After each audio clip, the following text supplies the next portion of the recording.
Welcome back. It's 3 weeks.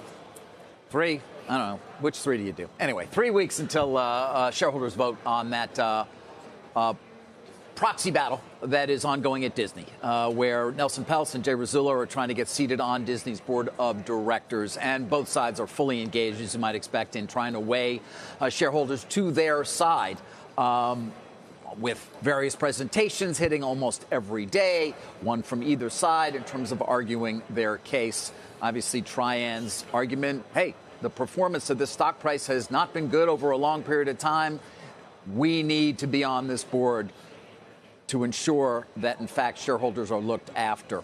Disney, for its part, spending a lot of time with its own shareholders. In fact, I know Bob Iger, Boston, Baltimore, Washington, D.C., you name it, sort of visiting with various shareholders because, again, this is sort of the heat of the moment right now in terms of both sides making their arguments, large shareholder bases being the key. So the institutions that control many of those shares, as you might expect, are getting their chance to hear from Mr. Iger, for example. In my various reporting and just talking to any number of people, as I try to do on occasion, Disney has come up. And in fact, I can share the following from one Jamie Dimon. Our viewers may know who that is. Of course, the CEO and chairman of J.P. Morgan. He's decided to weigh in here with his own comments in terms of where he sees things going and what he wants, and gave me the following statement. Bob is a first-class executive, an outstanding leader who I've known for decades. He knows the media and entertainment business cold and has a successful track record to prove it.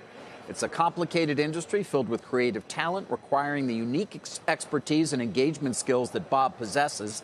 Putting people on a board unnecessarily can harm a company. I don't know why shareholders would take that risk, especially given the significant progress the company has made since Bob came back. That, again, a comment that I was given from Jamie Dimon. I should make the point that J.P. Morgan has advised Disney in the past on defensive matters, for example, in dealing with activists. So they are and have been paid by Disney. That said, Dimon, I don't recall him ever weighing in on a proxy battle previously. And so I think it was newsworthy, his interest in doing so here. Obviously, he is squarely behind Bob Iger. And I think sort of the background in some way to those kinds of comments is simply, listen, you know, shareholders may believe that in these kinds of situations, you know, it's not a big deal to add even just one board member.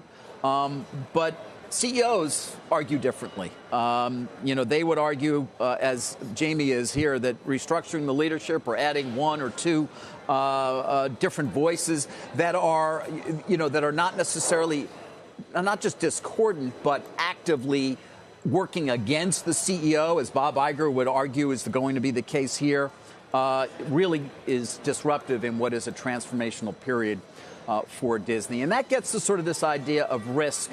You know, whether or not right or wrong, Bob Iger views much of this Trian effort really as Ike Perlmutter's effort. And Ike Perlmutter and Bob Iger do not see things the same way. Perlmutter has tried to get Iger fired in the past, certainly didn't want him to come back. And it is the perception, I believe, that if, in fact, Trian were to win one or two board seats, Iger believes that it's Perlmutter who is behind it and therefore would make his life very difficult. And so you do have to raise at least the question of the instability of management. If, in fact, Trian were to win a seat or two, would you keep that management in place? Would they be willing to stay? Would Bob Iger say, you know what, as much as I love the company, this is not something that I'm interested in dealing with? So that certainly is something as well that shareholders may want to at least keep in mind at this point.